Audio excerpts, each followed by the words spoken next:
Hello, everyone, and welcome to our Big Brother Canada 10 eviction recap. I'm your host, Taran Armstrong, and I am here today to recap this episode with all of you. Rob Sesternino will be around on Mondays, but here on Wednesdays and Thursdays, I'm going to be around to take care of you. Hopefully, I won't be campaigning against you like you're my own mother. I would campaign against my own mother. Because that would be unfortunate. But I am here with some excellent guests. Joining me tonight is Maggie. How you doing, Maggie? Hi, Taran. Hi, Aysha. Hi, everybody. I'm so excited to be here. What an episode that I'm sure by tomorrow morning you and Puya will have worked out was barely true at all. But we got a week's worth of Big Brother basically in an hour, but not in the double eviction sense. So I'm excited to break it all down. I like the cast. I think that there was some really fun stuff to talk about, and I'm excited. Yes. Also with us here tonight is Aysha. How you doing, Aysha? Hey, Taran. I'm really excited to talk about this episode because it's lit, right? That's what the announcer said. So I'm very excited to get into it. I've just been, I love Big Brother Canada. I know it has, it's the good and the bad, which y'all got into a lot last night. But unlike Melissa and Chappelle, I love the house. I love how extra it is. I love that it's appealing to look at. So it's like when we're watching the feeds, if the conversation's boring, we have something else to look at. Yeah, I was so disappointed that Melissa was not going to be joining us tonight because she went on a whole rant last night about how great Big Brother Canada is, about their costumes. They actually make sure that their contestants look cool. They don't make them look ridiculous, doing weird, suggestive motions or anything like dumb Big Brother US does. We then got into a whole face sitting thing, which I don't want to get into again. And then lo and behold, one night later, we have a thrusting veto where they are in basically the same outfit as the luge competition. Yeah. I went to a Dua Lipa concert this week, and all her dancers were in that exact same outfit, doing those exact same motions. And I was like, wow, I paid good money for that, and I could have just watched Big Brother Canada. So, sometimes we just got to wear a latex bodysuit, or a stretch bodysuit and thrust our way through to get some balls. I don't know. Sorry, it's going away. It's going a wrong way. But this. I literally am describing what they did. I know it's hard to believe, but yeah. I mean, imagine if I was like, all right, get to the podcast tonight. You got to be wearing the latex suits. You've got to have some spikes on them. You've got to be this is a requirement for the podcast. It's very important for ratings that we do this. For $100,000, I might. Honestly, I'd probably do it if you sent me the outfit for free. I just don't want to have to go get it, But if it came in a box, why not? All right. Well, there we go. I guess we found something out today. Right. All right. Well, we're here to talk through this eviction episode of Big Brother Canada 10. It's our first eviction of the season. It's our first real episode of the season, but it also didn't even feel like an eviction episode. It felt more like some kind of weird, almost double eviction, but not really because of how much was just packed into this thing. It really cooked right through. There was no room for filler except to really make a point about how Stephanie doesn't know geography. But apart from that, they just went straight into it. And I feel like I still don't really know the dynamics of the house almost at all.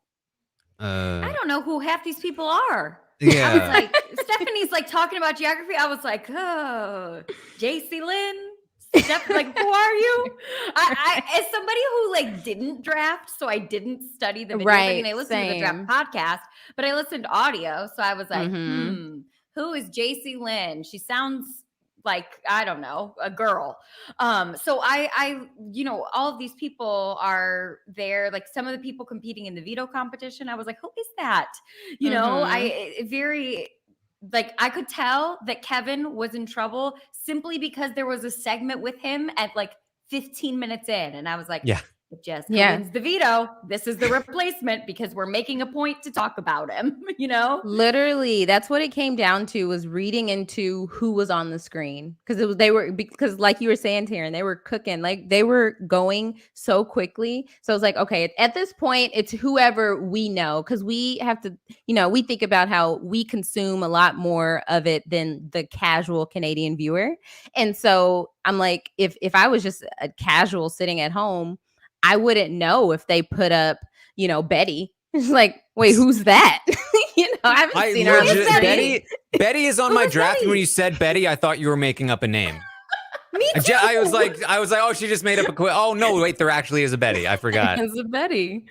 Yeah, that was why. And I almost thought that they were about to do the HOH tonight, because at the 40-minute mark, they started voting. So I was like, are they about to fit in an HOH competition? We had to do some door reveals. Yes, very important that we open some doors. Yeah, I'm looking. I pulled up the cast with the photos and the names for this podcast because I know I'm leaving. And I'm thinking about like going through it. If I was show only right now and I hadn't looked at the the stuff before, I would literally, like, Betty, don't know who that is. Helena, she was awkward. Herman, she HOH. Broke the glass. Yeah, JC would have no idea. Jay answered the phone. Jessica won the veto. Josh, no idea. Kevin, was nominated. Kyle, no idea. Marty's the dad. Melina went out. Moose is the guy that was on the episode and nobody else was. Stephanie doesn't know geography. Gino, no idea. Summer was in the first episode. And Tanisha was conflicted. That's it. That's it. Summer's the one that made the honey bunch. Oh, okay. Yes, of course. Mm-hmm. Yeah. It was a lot. I don't know. Like, I appreciated the swiftness. Like, I was like, even Big Brother US double eviction episodes don't run this smoothly, like right through. And I know they're live, and even when it's not live, it doesn't run this quickly. So I mean, they got the job done, but do we know who they are? Not quite. Yeah, they got the job done, but at what cost? Yeah, I mean, we'll get to know them. I think the big thing is that and we say this every year, but like that first week is so vital. We talked about this in the summer for Big Brother 23. The first week of Big Brother 23 was wild beyond comprehension, and if we had missed that week, that whole season is significantly worse because of it. And there are so many important things that are set up in the first week that if you don't see them happen, you're just never going to fully understand the dynamic of like where people are and why. And so missing that whole first week, especially then when like not only do we not see any of it on the feeds, but we basically get an entire week in one episode because the first episode was all introductions. And there's so much you miss, and it does feel like Melina is shortchanged here, as we're kind of just like wiping our hands clean of even her interview with Arissa was about like 2 sentences long. Yeah. So I feel for her. Yeah, it was unfortunate because, okay, if we're gonna do an eviction, someone has to go home. Then it's like, okay, am I happy with who goes home? And after seeing her on the episode, I was like, I'm okay with that, because if you don't like being around people's energy, that's all the house is, right? Is being around people's energy nonstop. You are rarely alone at this point, especially with 16 people in there. So it's just like, she wouldn't enjoy herself anyway. It reminded me a lot of what Josh went through last season, where like he was like very introverted and a lone wolf, and he did end up getting saved, and Julie went out first. But then that second week he was like, a nobody in the house, because everybody was like, oh, well, whatever, he's gone anyways, because he didn't really like connect. I kind of got that she was just more of an introverted, chill person. Like when her and Jessica were up on the block, I live in Bushwick in Brooklyn, and I was like, people from the bar down the street. Like, I was like, these two would fit in Bushwick. I'm not totally sure if they belong in the Big Brother house, but like, I'm here for it. It's very fun to watch these types of people on the show because I feel like we usually get, you know, the bubbly personalities. We get the people like Summer who don't know geography, who get the dodo edits. And I think that it was interesting, at least. Like, I would have liked to have been able to see her on feeds because I feel like she would have been interesting. And she was gaming a little bit, but I think she just couldn't really find her footing. I think it's a tough thing, and they mentioned it. Being nominated in the first week is a really, really bad place to start, especially if you don't know the game very well. So she never really had a chance to get into the game. So that's a tough place to be for sure. But what we did see is that Chappelle's prophecy came true right away here in the episode. The 3 safe people from the HOH all came together and teamed up. They're like, "Hey, we're all bros. Let's do this." And really, I mean, Moose is all over this episode right from the beginning. It's really Moose we're hearing from, even more so than Herman, it seems, where Moose is throwing out targets. I believe he names Jessica, Kevin, Melina, and I think he also named Helena as one of those potential options. But obviously, 2 of those names end up getting thrown up on the block. But how do we feel about Moose? Because I was hoping that I was hoping that Moose would be in a good position, but I don't know how much I liked seeing this much of Moose. It was a little overwhelming, a little too much Moose. True. I think it really depends on how he plays this next week. Because this week he's safe and so he was able to freely, give his input without thinking that it was going to turn back on him. But if he starts thinking that he can do this with every HOH, everyone's going to think, "Oh no, you think you're running things." Which it might turn out that way because people, when they have HOH the first week, they start feeling like that. And Moose basically was HOH the first week, everything without the title. So if he gets HOH this next go around, oh my gosh, I think I could see Moose going out very shortly after that because I don't think he needs more power at this point. So I think it's going to be really telling how he moves forward. How he mooses forward. Mooses. No, don't. Yes, that works. You need to shame me for that. I mean, I'm always a fan of playing aggressively in the first week. I like that Moose got together with the HOH, probably got out a target that he probably didn't connect with very much. The question is, how does he play if he's not in power now? Was he too obvious in what he did? But the fact of the matter is, there seems to be some kind of built up thing here that they're doing, and there's really not much more we can speculate on because we go from that conversation where he's naming those potential targets to a very strange montage of and the whole episode just felt weird to me. And I talked about it when I was streaming, and the people in the chat were agreeing with me. Maybe I don't know if everyone listening to the podcast will, but the editing felt weird. It felt awkward. It felt like disjointed. I just want to say my connection was breaking up a little bit when you were talking about Moose, so I didn't want to jump in and be frozen. You weren't laughing. I was like, "Whoa, Maggie did not like that." No, I was like, it was like very much like both of you were frozen, and I could hear you, and I was like really trying to like sit and smile and be like, I completely got that vibe. I'm so sorry. I could not really. I was like freaking out. I was like, "Oh my god, do I need to?" Anyways, I digress. I just wanted to jump in on that and say that Moose got lucky because Herman in his DRs was saying I don't want this power. This is too much. I'm not really into this. So I feel like if Herman was smart, he would be like, "Oh, but Moose is my guy and this is what Moose wants," and would kind of blame it on Moose. So I'm wondering if that's what's going to happen, moving into the next week, maybe. And I wonder if Moose felt that vibe from Herman that he was really leaning on him. So he felt like he could really like be more aggressive with his gameplay. So I just think that it's like something to watch, moving forward. Yeah. So we get this montage where basically we see like something like 7 different people have like sentence long conversations with Herman. And I just completely got lost in like who he liked and who he didn't, because they were mixing them in like, oh, you're good, you're safe, you're bad. That was awkward. That was like, I was like, who are you talking about? I've completely lost the plot here.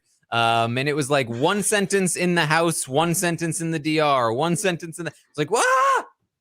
Yeah, I agree with you. The editing it felt different. I couldn't determine if it was weird or it was just like, okay, I'm just not accustomed to this because it's a little different than past seasons. But yeah, I was like, they could have edited up, didn't like it, boring with anybody. Like, how are we supposed to know that's what he actually thought about the people?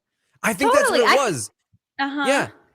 I think that like this is just, a product of, I hope at least this is just a product of them having an hour to get through a week of Big Brother. Mhm. And like they wanted to show that people were coming and talking to him.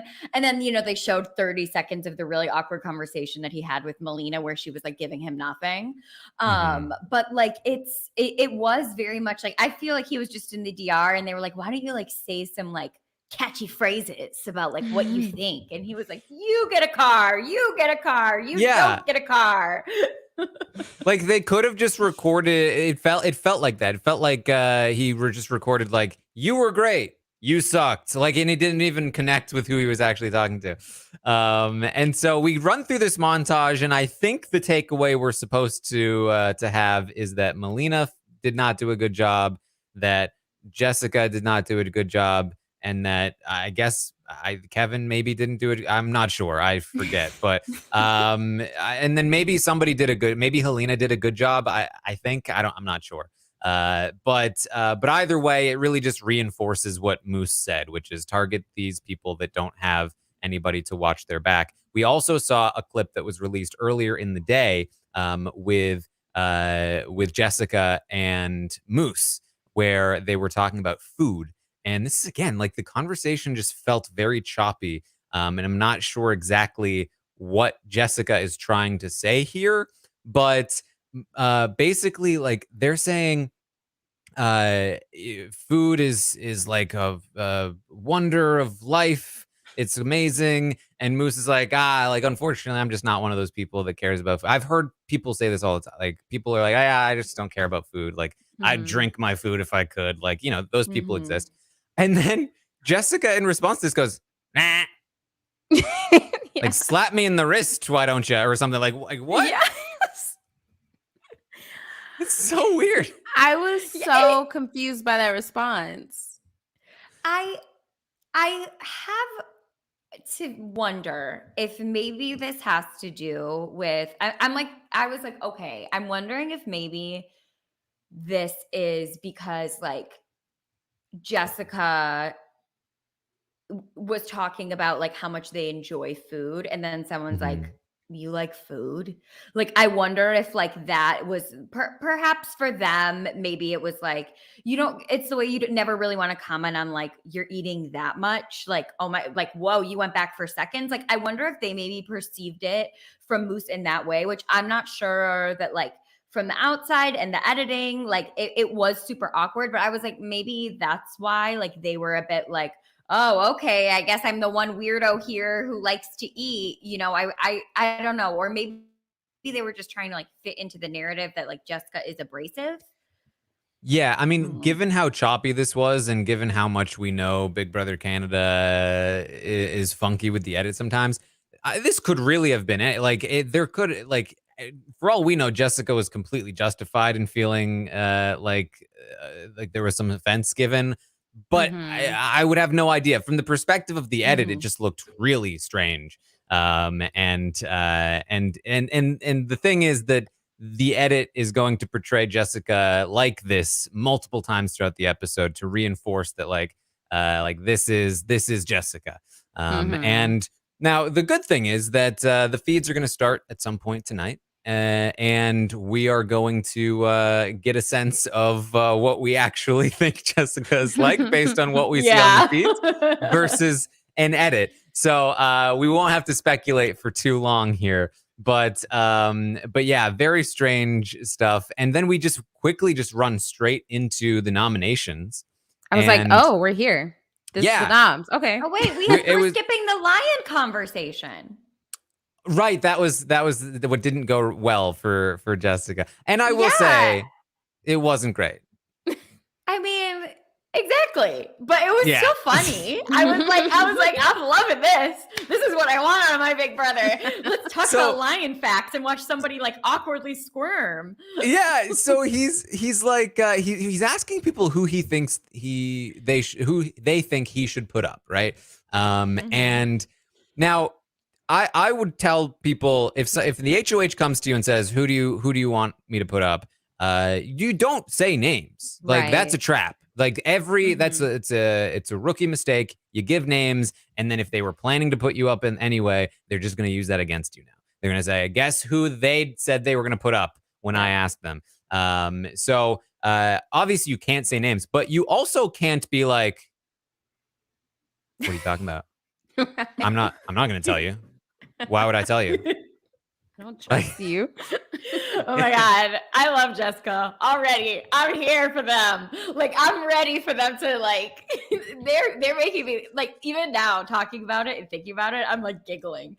Also, I think it's like if somebody is saying like, who do you think I should put up? Like, who are you not vibing with? I think that the best course of action for anybody listening, if you're going to go on, what I would do is be like, oh my gosh, it's so weird. I like everybody, so I can't tell you who I think I like you shouldn't put up, but I can tell you who I really, really like. And this is who I really, really like, because then it'll be like, oh, well, if I don't want to make Maggie upset, so I'm not going to put up, Taran or Aysha because she said that she really liked them, but nobody mentioned this person. So because I think that's what her mom was looking for, was the person that nobody would care about if they left, And then they turn around and put you up in the one person you named that you really liked.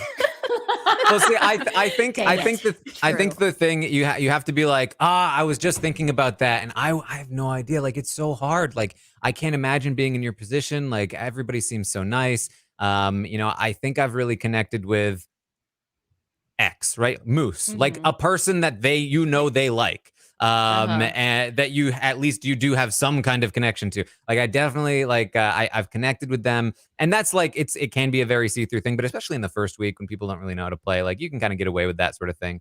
And you're just looking for anything to get out and get some thoughts from Herman. Do you have anyone you feel good about? I feel good about Moose. Do you have anyone you feel good about? And just kind of get into a conversation where you're collaborating a little more, right? And just building something, because at this point you're just being cold asked to give information, and you just never want to just immediately concede to that. The whole point is that you want to build something.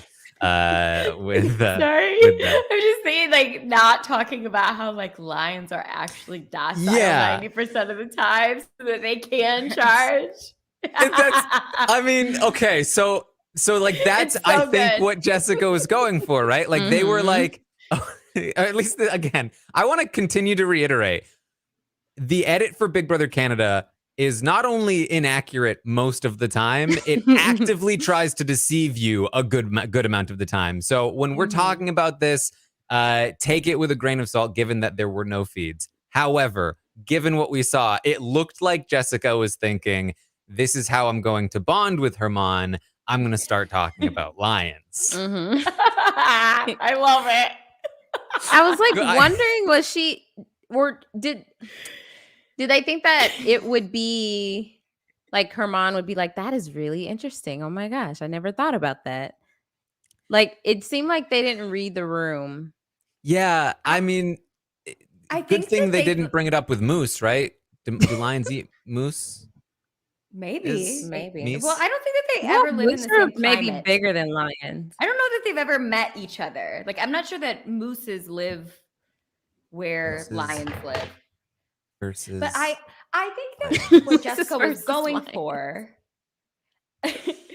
I would guess what Jessica is going for is the idea of like so they're trying to say like this metaphor, right? Of like how maybe the game should be played.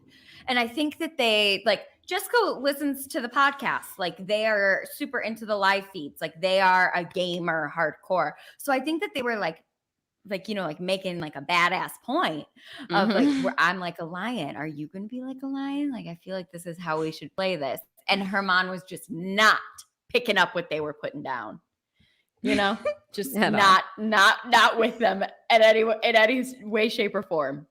Well, here's my lion fun fact. Apparently, a moose versus a lion probably ends in a stalemate.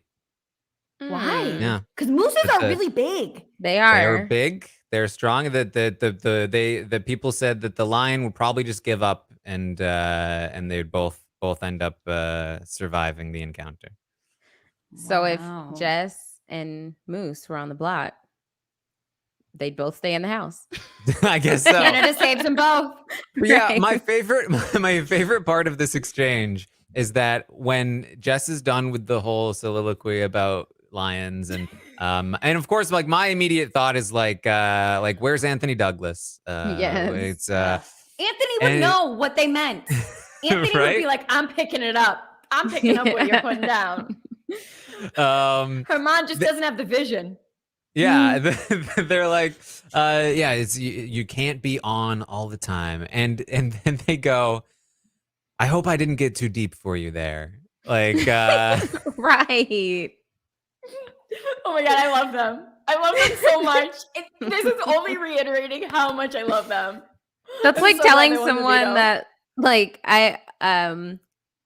they're like saying something really simple, and then what is the people say?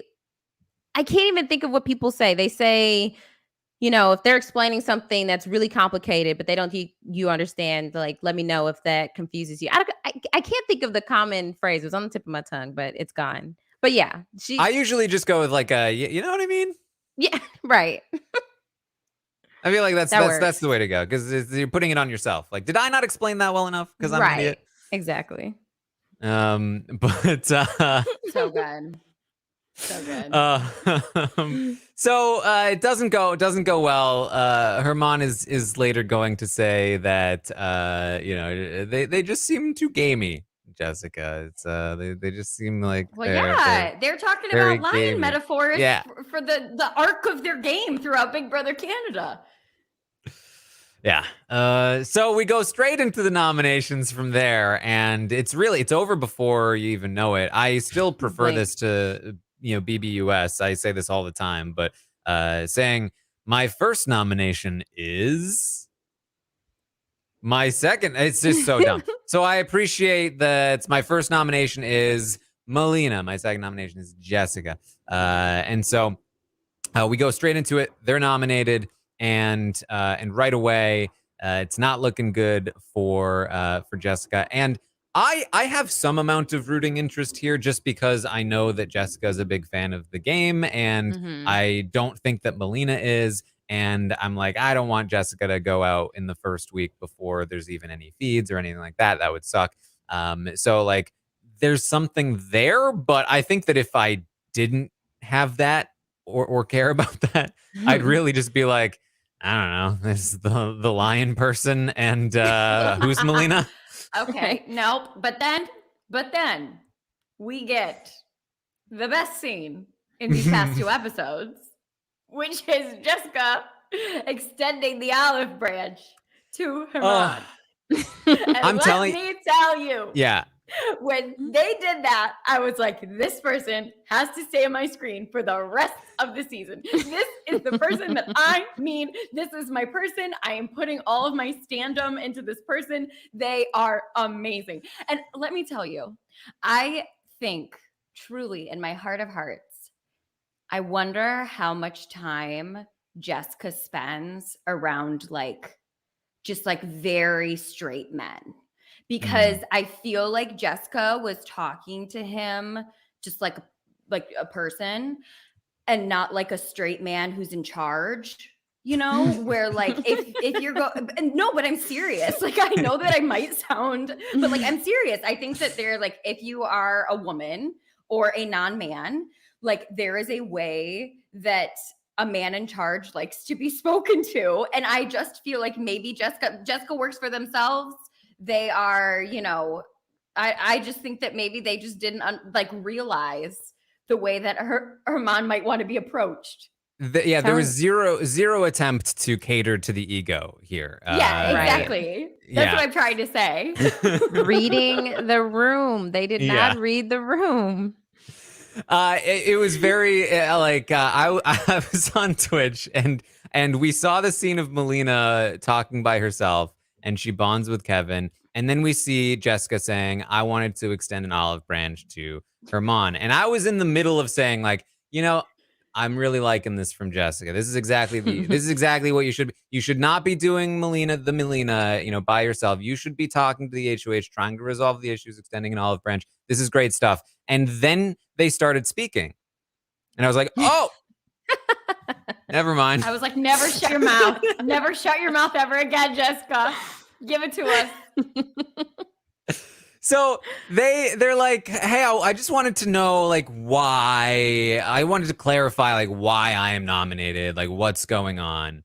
And Herman is trying to explain it, right? Like we talked, you were just really gamey. I didn't feel like we had a connection. Like, that's kind of all there is. And, cater to the ego. I think the response here is like, oh, I'm so sorry that I came off that way. Like, I can't believe I'm so embarrassed. You try to get on a new leaf with Herman. Instead, Jessica is like, what are you talking about? I was not gamey at all. Why would you say that? And why didn't you ask me to come? Yeah. Why didn't you ask me? I don't understand why. Yeah, I don't understand why you didn't tell me that you felt that way in the moment. I feel like that would have been the appropriate thing to do. And Herman is probably like, this is exactly why I didn't say anything in the moment. And then they proceeded to continue to interrupt Herman, but then say, I don't mean to interrupt as I interrupt. Yeah. Well, I think that I'm assuming at that point, they might have had a sense that they may not have been saying the right thing. I think maybe at that point when Herman was like, well, it's awkward. I don't know. What do you want? What do you want? And then they were like, oh, well, and then they're trying to recover. And then they were like, oh, I don't mean to interrupt, because I think maybe they realized that the tactic was not the right one. Yeah, that's the right one for me in my heart. Maybe. Yeah, Johnny in the chat says, just doesn't turn over a new leaf, just explodes the leaf. So doesn't go well. Jess realizes I've got to win the veto. And I don't remember if we do. So go ahead. Sorry, and they say in their confessional, and Herman did not want my olive branch, so I yes, like Jessica, you gave him a thorn bush. No, it's like the olive branch was in their back pocket. Herman had no idea it was there because they didn't present it at all. Yeah, whatever.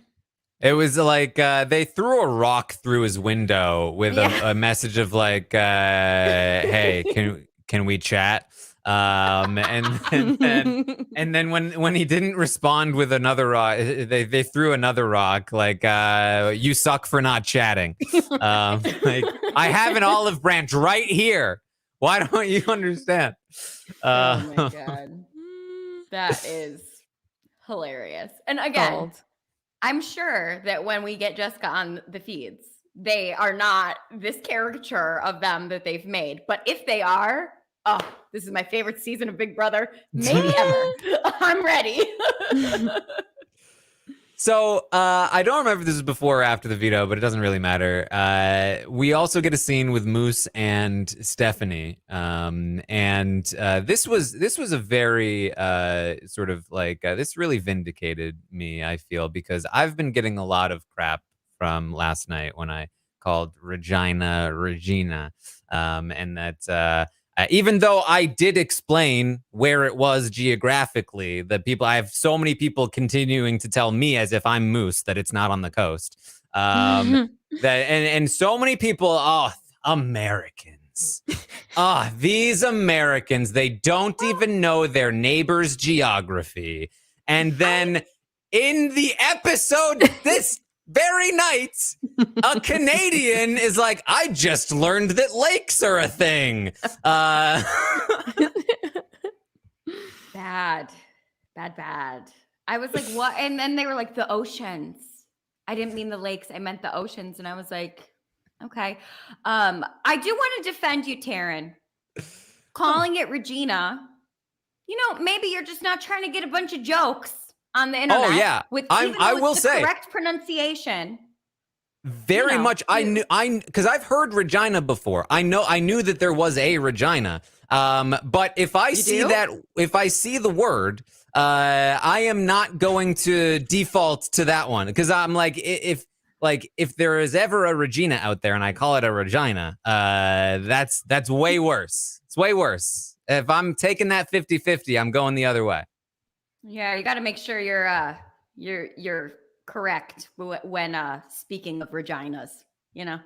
Like I am not, I'm not. If I'm in the celebrity, veto competition, I'm not sitting on the face. That's just how it's gonna go. So that's gonna be on multiple podcasts at this point. I thought it was gonna be left last night, but no. It's funny too how many people have been like, they didn't actually sit on the face. Yeah, we know. It's okay. So we get to the thrusting competition.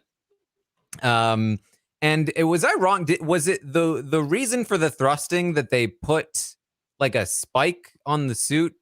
Yes. Yeah, it was like around their stomach, right? Yeah.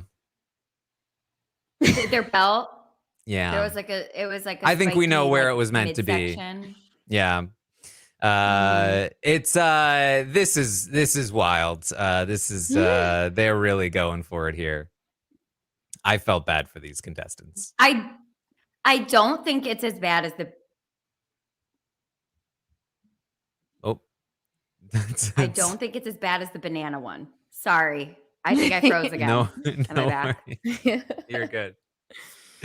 Yeah, I mean, there have definitely been, I think, worse competitions overall. Yeah. It was all it was however they wanted to approach it was how it was gonna, come off. Yeah. And yeah, the fact that there's there were balls in the balloons, but it's a throwback competition from Big Brother Canada 1. I like that we're doing throwbacks. Especially that, like, so far the throwbacks have not been like there are way worse things they could be throwing back to Big Brother Canada 1. We could be topazing somebody, not in the accidental vote way, but in the revealing the diary room way.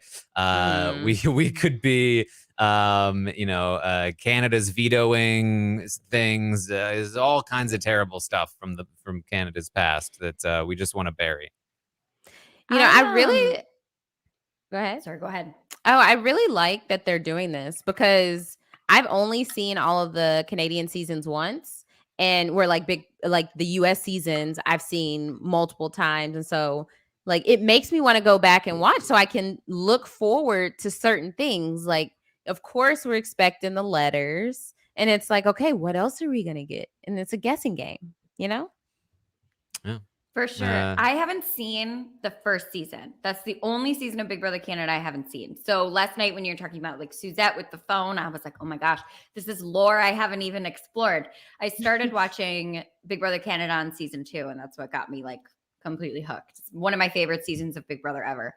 But I think that it's so fun that in the premiere week, they're doing things from 1. And I hope for week 2, they'll be doing, and they'll be maybe throwing it back each week.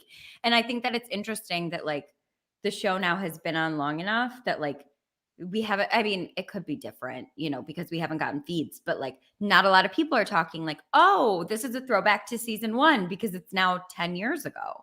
that season 1 Yeah, was. I mean it's wild. Like I still think of Big Brother Canada as like the fresh new thing, right? Like, but it was like I was in college when it started, and like by the time we hit season 10 of Big Brother, it felt like it had. I mean, it was basically in my life for like most of my life at that point.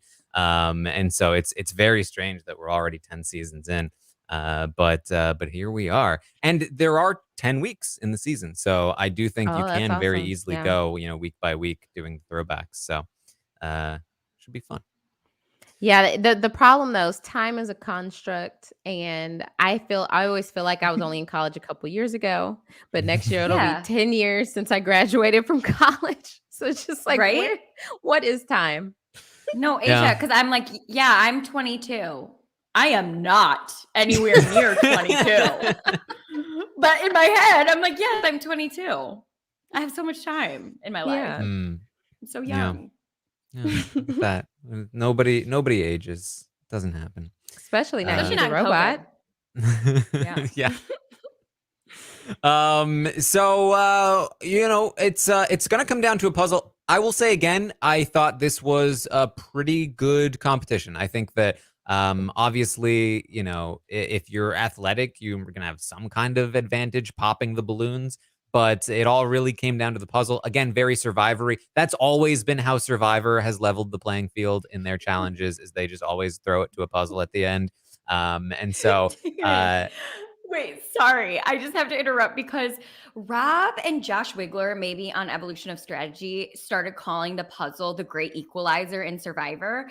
And I guess like I started saying it when I would watch it with my roommate. We would be watching Survivor. And I guess whenever they got to the puzzle, I'd be like, well, it's the great equalizer. It's anybody's game. And he finally was like, please stop saying that. Like, that's a weird thing that you say. So you're like, it's the puzzle. It equals everything out. I was like, the great equalizer. The puzzle. I know this actually. Hold on. I know this. I've built for learned. this. Yes. I've learned. This is my Slumdog Millionaire moment. Hold on. So it all comes down to the puzzle, and Jessica is going to. I mean, it didn't seem like it was that close. Gino was just behind them, it seemed, but Jessica is going to take down the veto win, and this is really like. Again, I feel like I don't want to harp on it too much, but I feel like this should have been a bigger moment. But it happened like 5 minutes after they were nominated, and about 5 minutes after we knew that they were going to be nominated. And so it didn't feel like what it should feel like, which is, oh, the target in the first week just won the veto. Like that's great. This is good stuff. It felt more like oh, so they're actually not on the block. Okay, good Right. good correction, right? Mhm. Like, I mean, honestly, because we were getting so much of them in the edit, I was like, okay, the writing's on the wall. They're going home tonight for sure. So I was actually really happy for Jessica. You didn't believe, Aysha? I believed. I did not think that Jessica was going to make it happen. It's like, there's no way. Yeah. I think there was a part of me that felt like, oh, this might actually happen, because I felt like there was a weird inclusion of Kevin, and I was just like, I just feel like Kevin's going to end up on the block. And so when they won, I was like, yeah, Kevin's definitely the replacement. And I was like, I hope, because I was like, I didn't want Jess to leave because I knew they were a fan. And I was like, well, great, they're just being replaced by Kevin, who's also a fan. I know. And a patron. Yeah. Kevin gives me Ronnie Big Brother 11 vibes. Hardcore. All of the like evil DRs. And then like being in the house and being like sheepish. And I'm like, oh, it's going to come crashing down on good old Kevin. I mean, he definitely brings me back to like this is an archetype that they used to have on every season of Big Brother Canada. Your Arleys, your Peters, even I think Jordan was kind of this, and there's like a little bit of Kevin Martin in there too, of like the just like, I'm playing a game, don't trust me, dummy. He says, Kevin says, I'm just like pure vanilla ice cream in a large group. there's a pure vanilla ice cream in a large group. Well, I like what is he vanilla not ice in a large cream. group? Right? Yeah. What's wrong with vanilla ice cream? It's good. But if I'm gonna splurge and get ice cream, I'm probably not gonna pick vanilla. But Look, ice cream's a little much for me. It's a little intense. Really? okay, Mr. Vanilla Let's Yogurt. take a step down. Not vanilla yogurt, please. It's plain What yogurt. kind of yogurt? Plain? Is plain and vanilla not the same thing? Oh, just get you. She's just dead wrong. Dead wrong. I honestly thought plain is just vanilla. Oh, Yeah, but in ice cream, it's plain. Plain is vanilla. Ah! What's the difference in yogurt? No. Vanilla is not. If vanilla was plain, they'd call it plain. So, but what is the flavor? What of plain? even is plain? Plain is Unflavored. plain. That's it. It's just plain? plain. It doesn't sound like a word anymore. It doesn't sound like a word. They take plains and they put it in ice cream. All right. So then, Taran, why don't you like ice cream? Is it too creamy? Is it too cold? It's too sweet. God bless you. Yeah. God bless you, Taran. What are you gonna do? Good luck. Oh man, My heart goes out. I'm gonna have to find Mhm. what plain yogurt tastes like. It has okay. Milk? It has to taste like milk, right? The flavor of plain Milk? yogurt is milk. Isn't yogurt made out of milk? Milk. Yogurt is milk, right? Well, I mean, it's gone through like a process. It's very different. Yeah, doesn't but taste like if milk. it's plain and unflavored and milk is the base, it probably is milk. Well, milk is the base for a lot of things. Don't all taste the same. And then they Even get different. flavored. If different kinds of milk taste different. Yeah. Either way. Oat Kevin, milk is where it's at. oat milk is Agreed, okay. Aysha. Yeah. By Almond far the milk is best. okay. Almond, yes. Not as All good right. for the environment, though. Yeah, I've heard that. But Kevin is good for the environment, the Big Brother Canada environment. Mhm. He is going to be the replacement. We basically get one scene between Moose and Herman. It's again Moose who's just like, here's Yeah. what to do. And it's again like Moose's diary room rather than Herman's that really sells like I think what we're about to see here. And we do get Kevin on the block. Now, there was a leak from the feeds earlier today. Very short. Breaking news. Very short. And as I am wont to do, I overanalyzed it.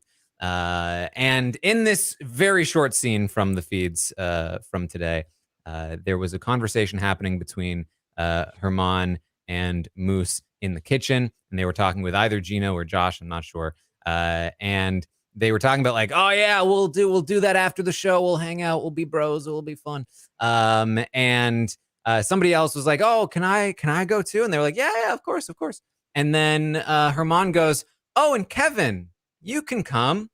And again, this could be nothing. I could be reading into it. Moose gives Herman a look while Kevin is on one side, Herman is on the other. Moose gives Herman a look like, dude, what are you inviting Kevin for?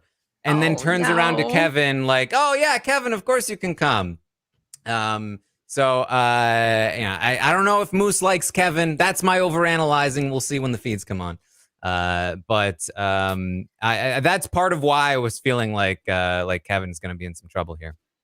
And Kevin is going to be the replacement. Kevin is up on the block next to Melina, but Herman does say that Melina should be the ultimate target. That it's he doesn't want two people who he originally nominated to stay on the to stay in the game and potentially come after him. And given the conversation, I think their assumption here is Kevin is somebody who's not going to retaliate. Kevin seems to have built up a perception of himself that is, I'm just the harmless nerd, little brother. Yeah. You can make fun of me. You can put me on the block. I'm just going to keep coming back. And I don't even know the game. What am I doing here? Can we talk about that? Is he going to stick to that, do y'all think? Like, is he going to commit to this, not try to win a That is comp? hard to do. Like, I don't know. Maybe it's just because I am incapable of being anything other than myself. But like, I think that it's so hard to like pretend to be like demure for 60 days in a high pressure situation. You know, it's hard. Mm-hmm. Yeah, it's like he'll have to be his real self to somebody. I don't know. Maybe I agree. So Melissa is saying in the chat that I think what she's trying to say, the look that Moose gave on the feeds, again, we're overanalyzing here, but the look that Moose gave might have been because when they were talking about hanging out, it was about like being single and like hanging out, being single. And Kevin is, I think, pretending to be married, and so that may have been why the look happened. Who knows? But either way, I agree. You know, this is not something that you can, I think, keep up forever. And we're even going to see that Tanisha and Melina are going to sort of clock like, is he exactly what he appears to be? I think that the problem is that starting in this position is difficult. When you, I've talked about this before. The person that survives the first eviction vote, has never gone on to win the game, and ever. And it's, I think there is some, you know, there's a through line here, which is that starting in that position is really difficult. When you that first week is so vitally important. And when all of your connections are filtered through, I'm in trouble, I'm on the block, you know, you are in a higher social hierarchy position than I am. It's difficult to sort of overcome that and then also like get back on your feet. And there are people that have done that. Dan wasn't on the block in week 1, but obviously he was in week 2, and he was kind of in that position. He manages to overcome it. Steve was nominated in week 1, but he won the veto and he got out of it. And through winning, he kind of gained respect and stuff like that. And even, you know, Emmett is a week 1 survivor who could have certainly won the game, came close. But you know, that it is a difficult thing to rebound from, for sure. And it's not where you want to be, but at some point, I think Kevin has to come out winning competitions, probably, and making some moves. And I don't think he's going to be afraid to do so. Yeah, my only concern is that, you know, the little bit we saw in the episode tonight of Tanisha realizing that maybe, you know, even though Melina is gone, there's at least one person left who is questioning how genuine he's being. So we'll see. Yeah. I think it's the glasses. I think it's I think it's difficult to like how you look is so important to the perception of who you are, especially in a game of Big Brother where you're meeting strangers. But even outside of that context, like what you look like, what your identity is. We've talked about this before. They have a massive impact on how people perceive you, which has a massive impact on like the space you're supposed to occupy.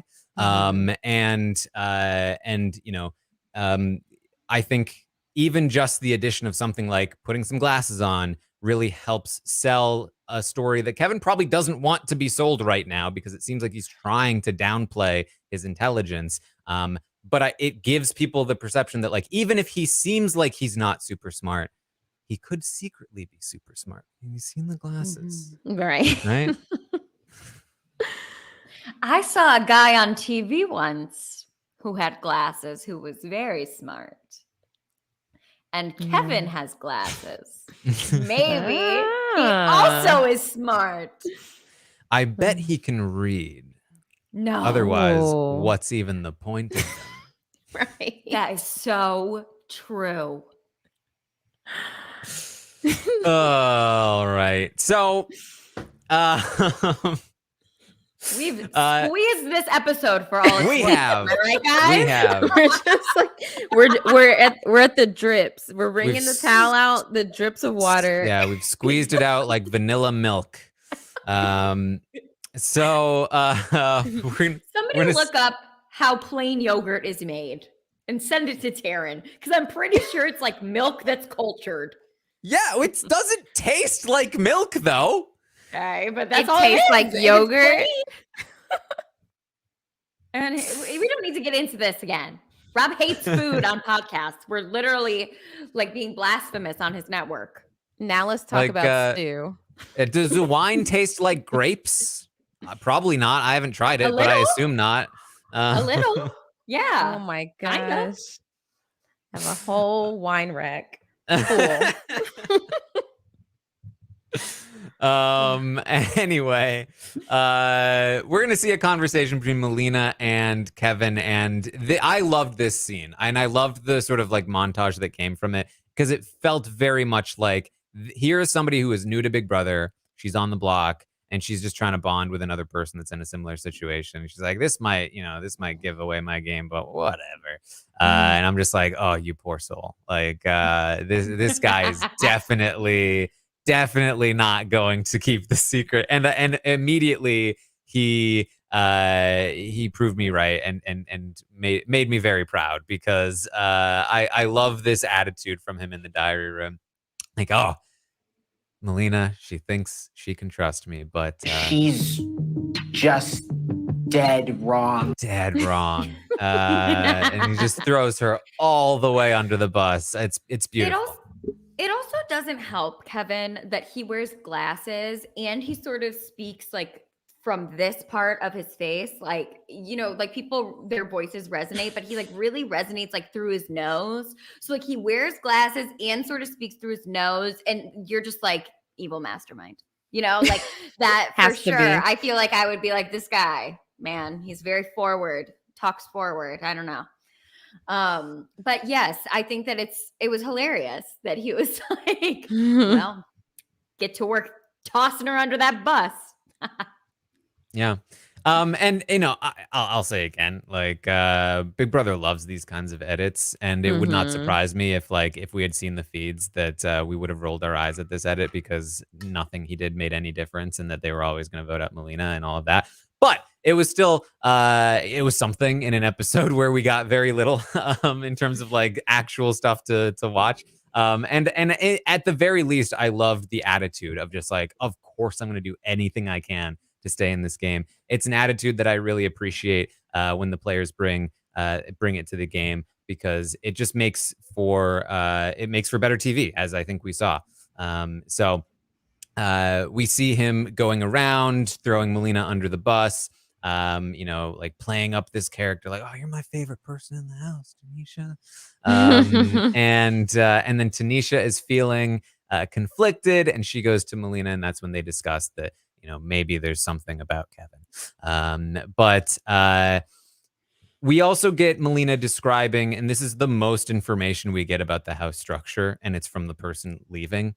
She says, I think that Moose and Herman, I think they're working together. I think they're tight.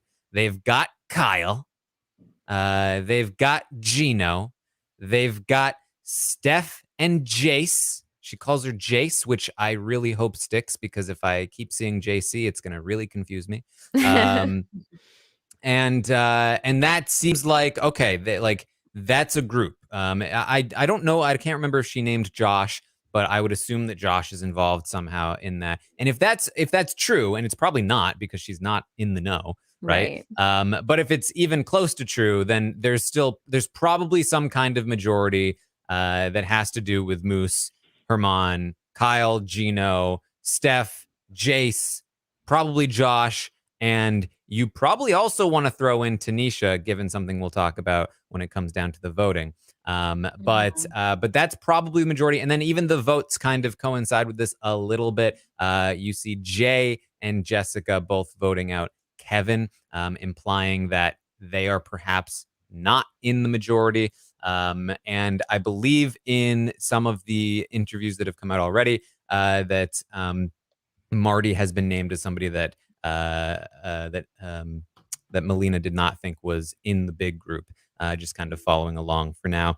And all of that kind of tracks with what you would expect from a typical big, pretty person majority alliance. Popular kids. Yeah. So Yay. let's see.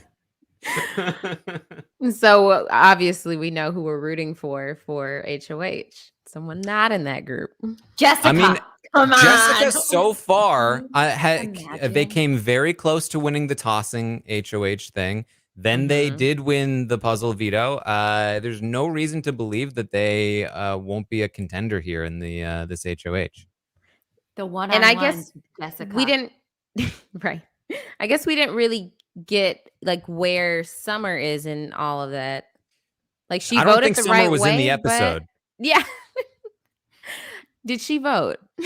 I believe she voted, and yeah, she voted Melina out. But apart from Yeah. that, I don't think she was in the episode. Yeah, maybe her and Herman have built a friendship, but I guess from an alliance standpoint, maybe there's not anything there yet that we're aware of.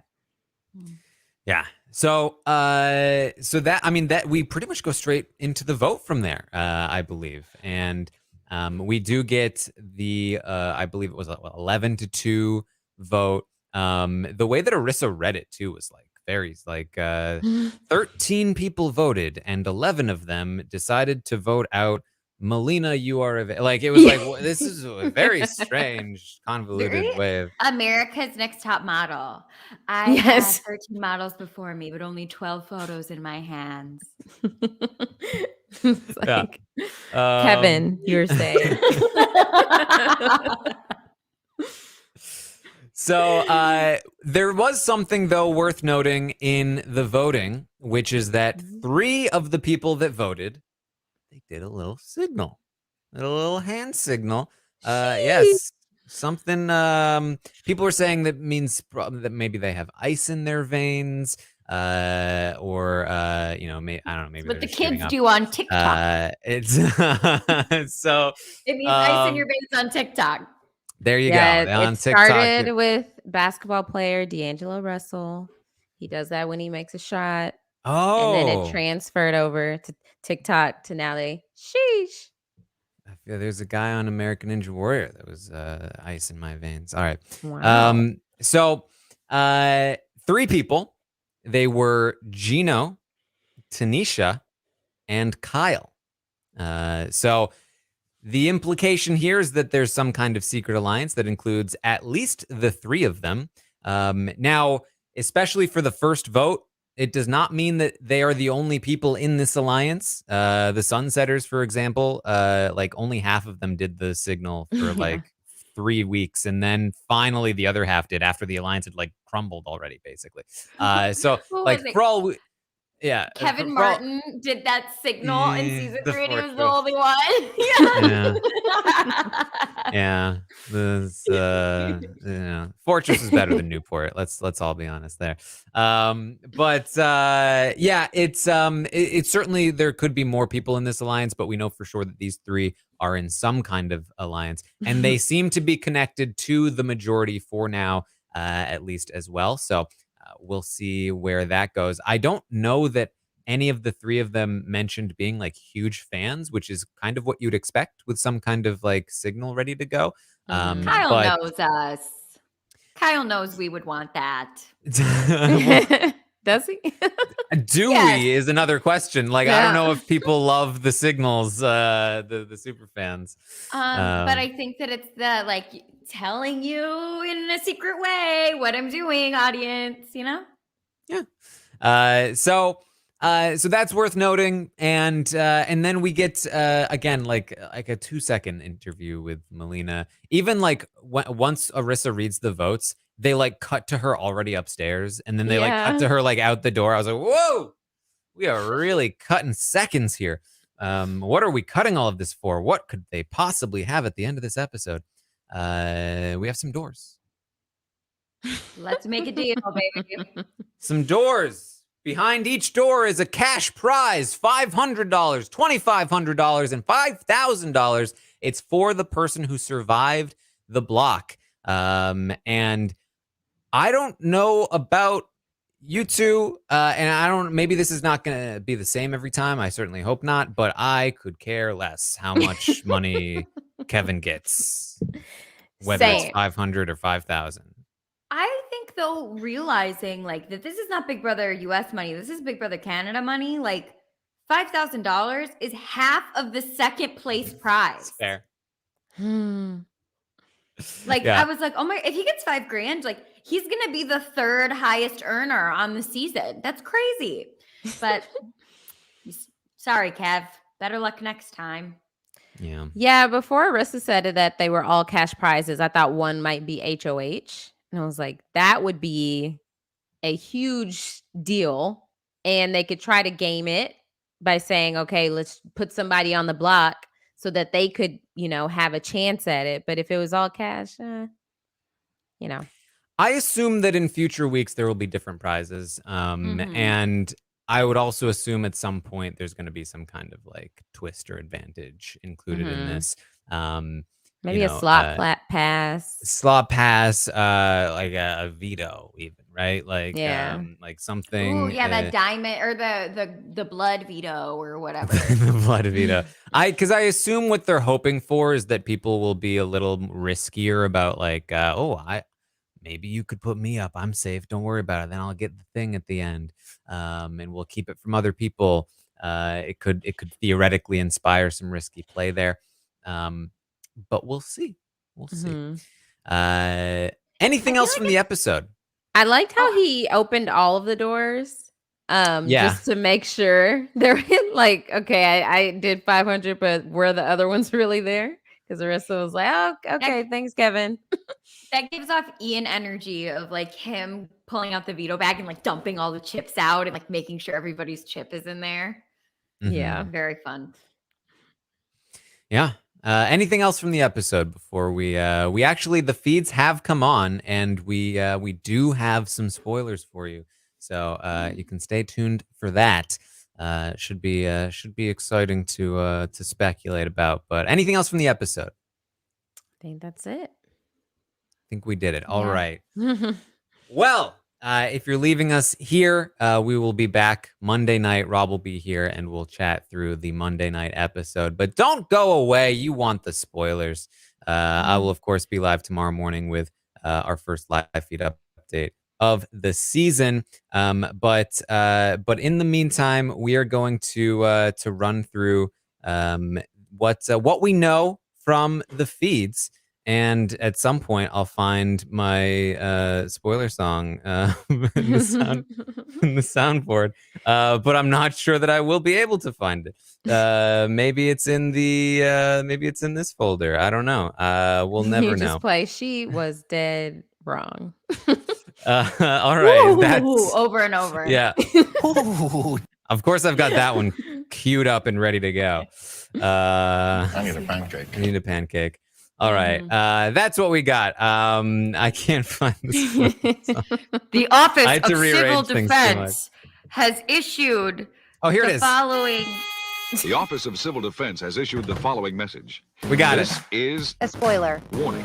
A spoiler. Warning means that an actual spoiler against this country has been detected and that protective action should be taken. Okay.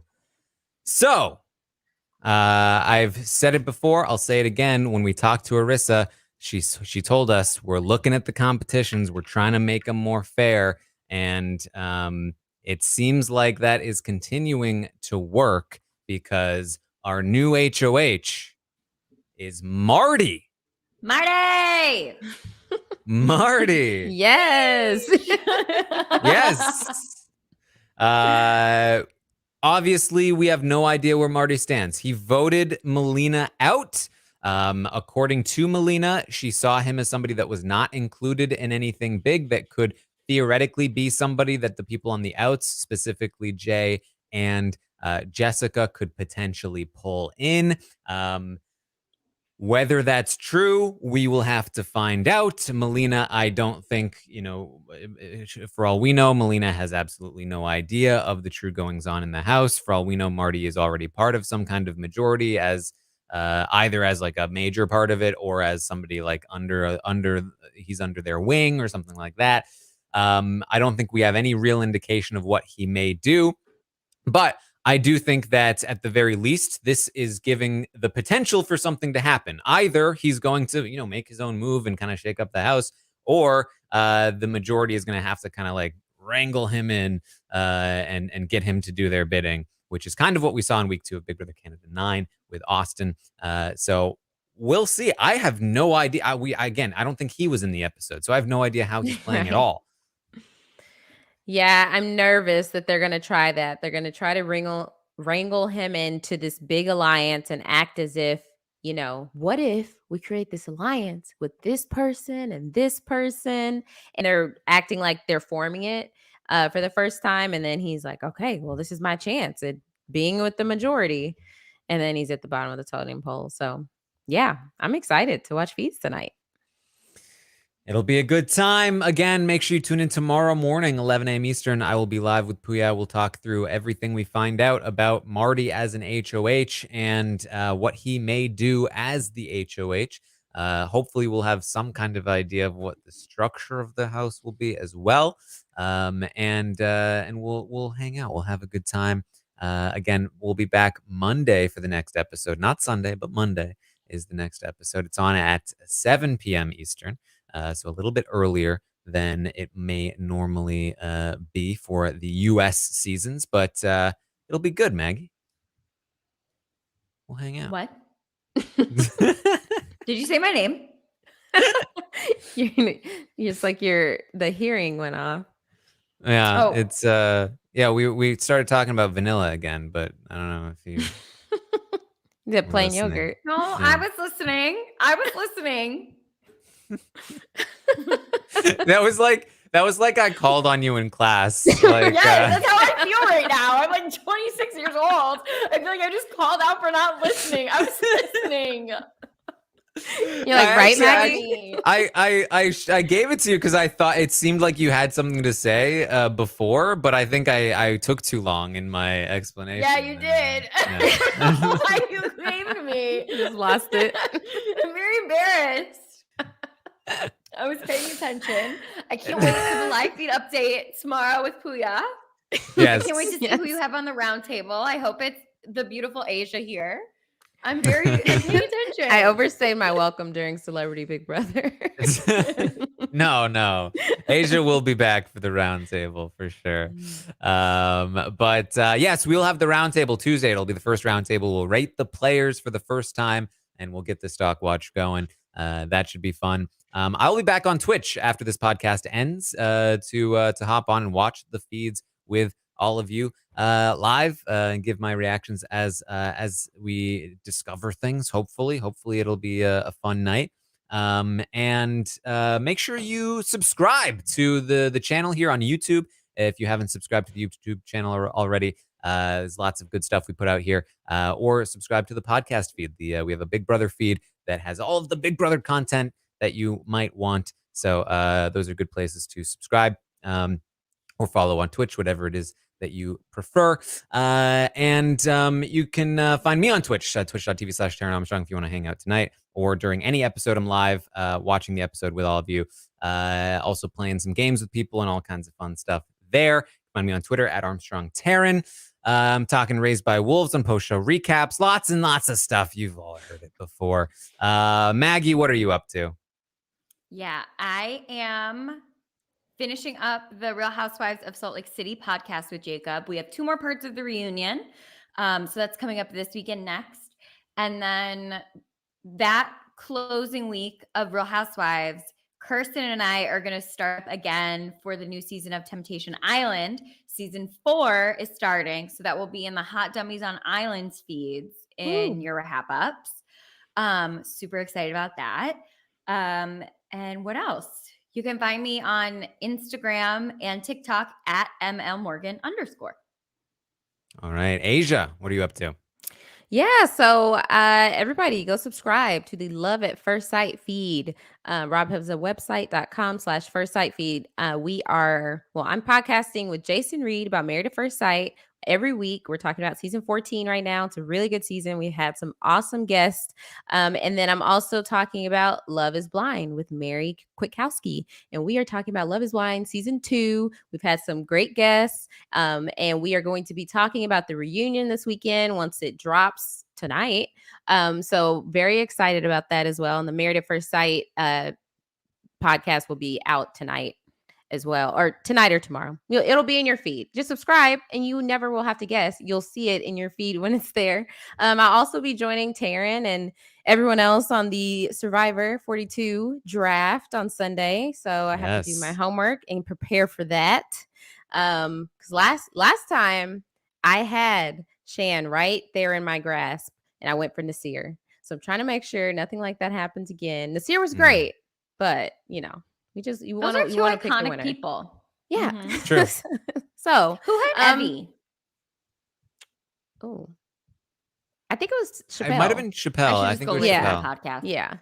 Yeah. Um, So yeah, go follow me on Twitter at Aysha like Asia, AYSHA like ASIA. All right. Well, thank all of you for joining us here tonight. I hope you had a good time talking about tonight's episode. I'm excited for the feeds to be on and us to have a new season of Big Brother Canada to talk through. Hopefully it's a good one. Thank you all so much for joining us here tonight, and we will see all of you next time.